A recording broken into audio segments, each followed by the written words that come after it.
అందరికీ నమస్కారం అండి. ఎలా ఉన్నారు అందరూ? బాగున్నారా? నేను బాగున్నానండి. మీరందరూ అమ్మవారి ఆశీస్సులతో బాగుండాలని కోరుకుంటూ ఈరోజు ఒక మంచి వీడియో. కొందరు అనారోగ్య సమస్యల గురించి అడుగుతున్నారు. హెల్త్ బాగుంటం లేదండి, చాలా రోజుల నుంచి, ఎందుకు అసలు అర్థం కావట్లేదు, ఇలాంటి కొన్ని కామెంట్స్ నేను చూస్తూ ఉన్నాను ఈ మధ్యన. కొందరు నిత్య జీవితంలో ఎదుర్కొంటున్న సమస్యలు మానసికమైన అనారోగ్య సమస్యలు. ఎందుకంటే ఏ పని చేయాలన్నా కానీ మనం ఆరోగ్యంగా ఉంటేనే ఏదైనా చేయగలుగుతాం. ఇప్పుడు చెప్పే పరిహారం అనారోగ్య సమస్యలతో పాటు మరికొన్ని సమస్యలు తీరడానికి కూడా ఈ పరిహారం ఉపయోగపడుతుంది. అవేంటో కూడా చూద్దాం. ఆర్థిక సమస్యలతో బాధపడుతూ ఉంటారు కొందరు. డబ్బుకు సంబంధించిన వాటికి సంబంధించిన బాధపడుతూ ఉంటారు. కుటుంబ సభ్యుల మధ్యన అనేక రకాలైన సమస్యలు, వాటి నుంచి బయటపడలేక ఇబ్బందులు పడుతూ ఉంటారు.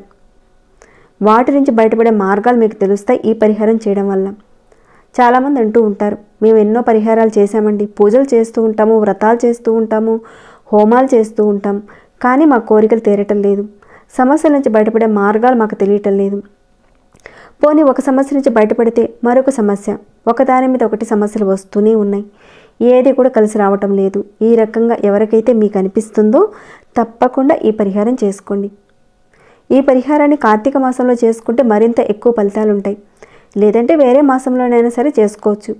కొందరు పనులు మొదలు పెడతారు, ఏదైనా ఇంటి పని కావచ్చు, ఏదైనా కావచ్చు, పనులు మొదలుపెట్టిన తర్వాత అది ఆగిపోతుంది. అంటే ఆ పనులు చివరి క్షణంలో ఆగిపోతాయి అన్నమాట. ఈ పరిహారం చేసుకోవడం వల్ల ఏదైతే మీరు ఒక పని చేస్తున్నారో, అది వ్యాపారం కావచ్చు, ఇంటి పని కావచ్చు, ఏదైనా మీరు ఒక పని చేస్తున్నారో ఆ పని పట్ల విజయం అనేది మీకు లభిస్తుంది ఈ పరిహారం చేసుకోవడం వల్ల. అలానే జీవితంలో ఏం చేయాలనేది తెలియటం లేదు, అంటే ధనం సంపాదించాలన్నా, ఏదైనా జీవితంలో అభివృద్ధి కోసం ఏది చేయాలో తెలియక పాలుపోవటం లేదు, మీకు సరైన నిర్ణయాలు తీసుకోలేకపోతున్నారు.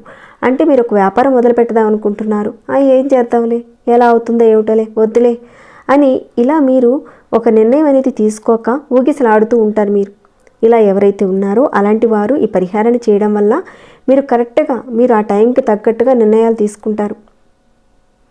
అయితే ఒక చిన్న మాట అండి, మొదటగా మీరు ఈ వీడియోని చూసేటప్పుడు ఎలాంటి సమస్యలు ఉన్నవారు ఈ పరిహారం చేసుకోవాలి అనేది కాస్త వినండి. అలానే పరిహారం చెప్పేటప్పుడు 1 by 1 ప్రతి ఒక్కటి కూడా మీరు చూసి విని చేసుకోండి, స్కిప్ చేయకండి. వీడియోని ఒక 2-3 నిమిషాల్లో చెప్పొచ్చు. అసలు వీడియోని ఎందుకు చేస్తున్నాము, అంటే ఈ పరిహారం ఎందుకు చేస్తున్నాము అనేది మీరు తెలుసుకోవాలి. దాని మీద మీకు ఒక నమ్మకం అనేది ఏర్పడాలి. ఈ పరిహారం చూసాం, బాగుంది చేసేస్తాం అని కాకుండా మీరు ఒక మనస్ఫూర్తిగా ఒక నమ్మకం పెట్టి ఆ పరిహారం గురించి పూర్తిగా తెలుసుకొని చేయండి, మంచి రిజల్ట్ ఉంటుంది. అందుకే ఇంతగా విడమర్చి నేను చెప్తానండి. వీడియోని స్కిప్ చేయకుండా చూసి చేసుకోండి, ఎండింగ్ వరకు చూడండి. మీకు డౌట్స్ వస్తే అడగండి, తప్పకుండా రిప్లై ఇస్తాను. మీరు స్కిప్ చేసి చూస్తే చెప్పిన వాటిని మళ్ళీ మీరు అడిగితే సమాధానం అక్కడ సరిగ్గా ఇవ్వలేనండి. ఎందుకంటే వీడియోలోనే నేను చాలా వరకు విడమర్చి ప్రతి ఒక్కటి కూడా క్లియర్గా చెప్తాను. మీరు వీడియో చూస్తే తెలిసిపోతుంది. అలానే ఈ వీడియోకి ఒక చిన్న లైక్ చేయడం మాత్రం మర్చిపోకండి. సబ్స్క్రైబ్ కాకుండా ఉంటే మన ఛానల్లో అనేక రకాలైన సమస్యలకు సంబంధించిన పరిహారాలు, పూజలు ఉన్నాయండి. మీరు ఒకసారి చూడండి, చూసి సబ్స్క్రైబ్ చేసుకొని బెల్ బటన్ ప్రెస్ చేసి ఆల్ అనే నోటిఫికేషన్ని తప్పకుండా ఆన్లో పెట్టుకోండి. ఓకేనండి, ఇక మన వీడియో మాటకు వెళదాము.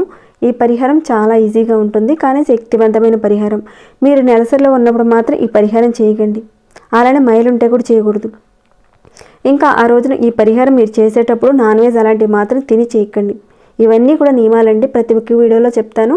అలానే ఈ వీడియోలో కూడా నేను మీకు చెప్తున్నాను. ఇక ఈ పరిహారానికి కావాల్సిన పదార్థాలు ఏంటంటే ఆవు నెయ్యి, ప్రమిదలు, తెల్లటి ఒత్తులు, బియ్యం, కాస్త గంధం కావాలి.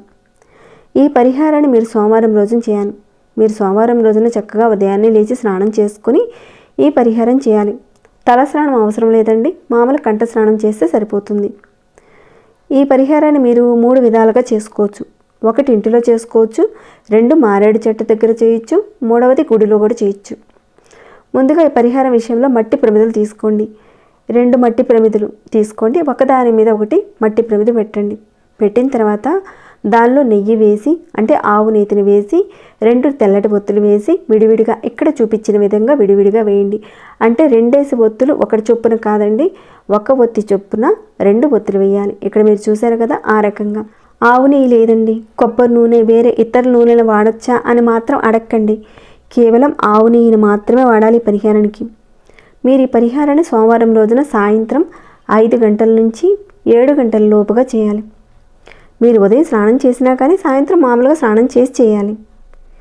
ఆ రకంగా దీపారాధనలో నేతిని వేసి ఒత్తులు వేసి దీపారాధన చేయడానికి ముందే ఒకే ఒక్క బియ్యపు గింజ వేయండి. విరిగిన బియ్యపు గింజ కాదండి, చక్కగా ఉన్న బియ్యపు గింజ వేయండి. వేసిన తర్వాత ప్రమిదికి గంధంతో ఒకే ఒక్క బొట్టు పెట్టండి, సరిపోతుంది. కుంకుమ బొట్లు, పువ్వులు ఏవి కూడా పెట్టనవసరం లేదు. ఒకే ఒక్క గంధం బొట్టు పెట్టండి, సరిపోతుంది. ఇప్పుడు చెప్పే ఈ దీపారాధన మొదట చెట్టు దగ్గర ఎలా చేయాలో చెప్తాను. ఇక్కడ మీ ఇంట్లో మారేడు చెట్టు అంటే బిలవ చెట్టు అంటారు కదండి, మారేడు చెట్టుని, ఆ చెట్టు ఉంటే కనుక అక్కడే చేసుకోవచ్చు. లేదా మీకు దగ్గరలో దేవాలయంలో మారేడు చెట్టు ఉంటే కనుక అక్కడికి వెళ్ళి ఇప్పుడు చెప్పుకున్న సమయంలో మీరు చేయొచ్చు. ముందుగా ఇప్పుడు చెప్పుకునే విధంగా చక్కగా చెట్టు దగ్గర చేసుకొని మీ సమస్యలు, కోరికలు అన్నీ కూడా చెప్పుకున్న తర్వాత ఓం నమః శివాయ, ఓం నమః శివాయ అని అనుకొని దీపారాధన చేయండి. ఇంట్లో ఉంటే కనుక చెట్టు అక్కడే దీపారాధన చేసుకోవచ్చు. ఈ కార్తీక మాసంలో ఈ పరిహారం చేయడం చాలా విశేషం అని చెప్పుకోవచ్చు. ఈ దీపారాధన కుదిరినట్లయితే దేవాలయంలోన మారేడు చెట్టు దగ్గర చేయండి. ఒకవేళ కుదిరిన వారు ఇంట్లోనే మారేడు చెట్టు దగ్గర చేసుకోవచ్చు. మీరు అనొచ్చు, దేవాలయంలో మారేడు చెట్టు లేదండి, అక్కడ కుదరదు, అలానే ఇంట్లో కూడా కుదరదండి అంటే కనుక మీరు ఏం చేస్తారంటే మీ ఇంట్లోనే మీ పూజ గదిలోనే చక్కగా శివుని తలుచుకొని ఈ దీపారాధన వెలిగించండి. ఈ దీపారాధన వెలుగు తూర్పు వైపుగా ఉండాలి. పెట్టి ఒక 5 నిమిషాల పాటు ఖచ్చితంగా మీరు 5 నిమిషాల పాటు మనసులో ఓం నమః శివాయ, ఓం నమః శివాయ అని ఈ మంత్రాన్ని మీరు తలుచుకోండి. గట్టిగా అన్నవసరం లేదు, పైకి అన్నవసరం లేదు, మనసులో అనుకోండి. ఒకవేళ ఇంట్లో మారేడు చెట్టు ఉంటే కనుక అక్కడే దీపారాధన చేసుకోండి. లేదా దేవాలయంలో మారేడు చెట్టు ఉంటే అక్కడనే చేయొచ్చు. ఒకవేళ దేవాలయంలో మారేడు చెట్టు లేకపోయినా కానీ దేవాలయంలో వెలిగించుకోవచ్చు ఈ దీపారాధన. అంటే పర్టికులర్గా మీరు శివాలయానికి వెళ్ళే దీపారాధన చేయనవసరం లేదు. విష్ణుమూర్తి, వెంకటేశ్వర స్వామివారి గుడి, రామాలయము, ఇంకా సాయిబాబా గుడిలో కూడా ఈ దీపారాధన చేసుకోవచ్చు. ఈ రకంగా మీరు ఒక 5 సోమవారాలు చేయాలి. చెప్పుకున్న సమయంలో 5 గంటల నుంచి 7 గంటల టైంలో చేయండి. ఖచ్చితంగా మంచి రిజల్ట్స్ ఉంటాయి. ఈ పరిహారం చేసేటప్పుడు మీరు ఎవరితో కూడా మాట్లాడకూడదు. పరిహారం కోసం తీసుకువెళ్ళినన్నీ కూడా అక్కడ పెట్టుకొని చక్కగా మీరు ఈ దీపారాధన చేసుకుని మనసులో ధ్యానించుకుంటూ మీ యొక్క కోరికలు, సమస్యలు అన్నీ చెప్పుకుంటూ పూర్తిగా కాన్సన్ట్రేషన్ అంతా కూడా పరిహారం మీదే పెట్టుకొని చేయండి. ఎవరితోనూ మాట్లాడకుండా చేయండి. మాట్లాడి చేస్తే ఫలితం ఉండదు. కాబట్టి ఇది కాస్త మీరు గుర్తుంచుకొని చేయండి.